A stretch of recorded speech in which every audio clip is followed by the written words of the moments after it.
ভীমপুর গ্রামে সাগর নামের একজন পঙ্গু লোক থাকত। সাগরের একটি পা ছিল না, সে লাঠির সাহায্যে হাঁটত।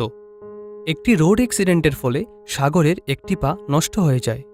সাগরের ঘরে তার মা বাবা আর তার বোন ছিল।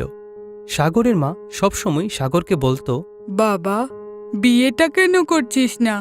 বউয়ের সাথে অন্ততপক্ষে জীবনটা তো কাটাতে পারবি।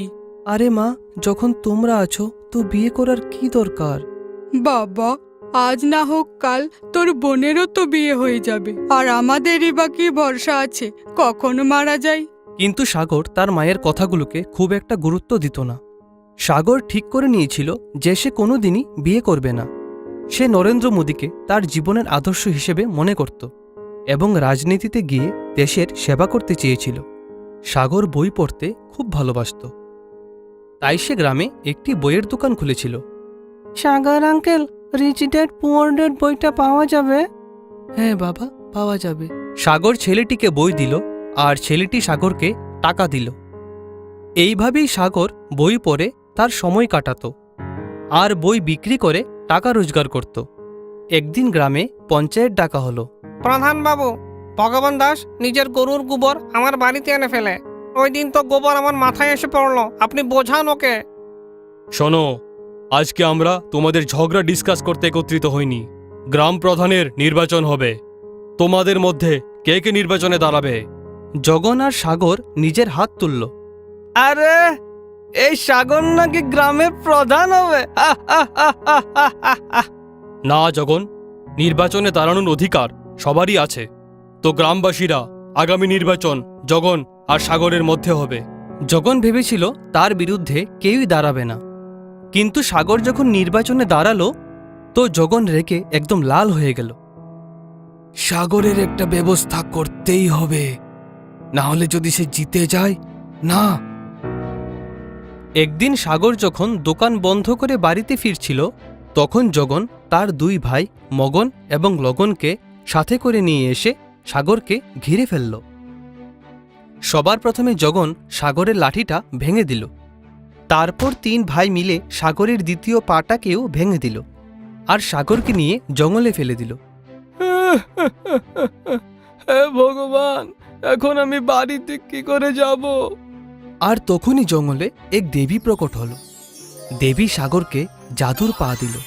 তুমি চাইলে এই পা দুটোকে ছোটও করতে পারবে, চাইলে বড়ও করতে পারবে।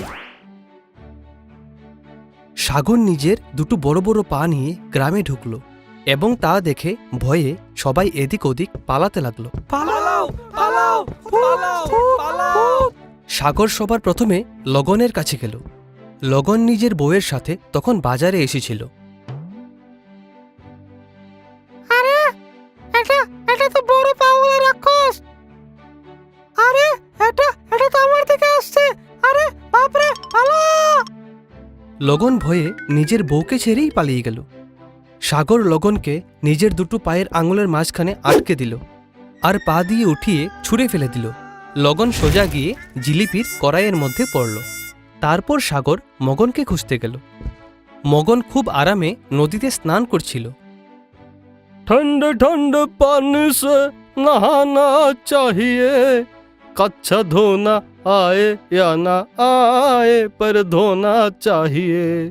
হঠাৎ মগনের নজর তার দিকে আসা বড় বড় দুটি পায়ের দিকে পড়ল। আরে, আমি স্বপ্ন দেখছি না তো? মগন ভয়ে নদী থেকে উঠে জমির দিকে পালিয়ে যেতে লাগল। মগন তরমুজের ক্ষেতের মধ্যে দিয়ে ছুটতে লাগল আর তার পেছনে বড় বড় দুটো পা তরমুজগুলোর উপর দিয়ে যাচ্ছিল। আরে, এই বড় বড় ভূতের পাগুলো কার? এগুলো তো আমার পেছন ছাড়ছেই না। ছুটতে থাকা মগনকে থামতে হলো, কারণ সামনেই একটা খুব বড় খাদ ছিল। পা দুটো ধীরে ধীরে মগনের দিকে আসতে শুরু করলো। সাগর, আমাকে মাফ করে দাও। এ কথা বলতে বলতে মগন পেছনের দিকে যেতে লাগলো আর সে হঠাৎ খাদে পড়ে গেল। আর তারপর সব শেষে সাগর জগনের কাছে গেল। জগন তখন খুব আরামে নিজের ঘরে ঘুমুচ্ছিল। সাগর নিজের বড় বড় পা দিয়ে এক লাথিতেই জগনের ঘর ভেঙে চুরমার করে দিল। আর যখন জগনের চোখ খুলল, তখন সে দেখতে পেল যে সে খালি আকাশের নিচে শুয়ে আছে। তার পুরো ঘর ভেঙে টুকরো টুকরো হয়ে গেছে। আর জগন তখন তার সামনে বড় বড় দুটো পা দেখতে পেল। আরে আরে আরে এই এই ভূতের পাগুলো কার? এটা আমি। সাগর, সাগর, আমাকে মাফ করে দাও। জগন ভয়ে পালাতে শুরু করলো আর সাগর তার পেছন পেছন যেতে লাগলো। আর তখনই জগন তার হাতে একটি বর্শা তুলে নিল। এখন যদি তুই আমার উপর পা রাখার চেষ্টা করিস, তাহলে এই বর্ষা আমি তোর পায়ে ঢুকিয়ে দেব। সাগর তার পা দুটো সামনে নিয়ে আসলো আর জগন তার হাতের বর্শা দিয়ে পায়ে আঘাত করলো।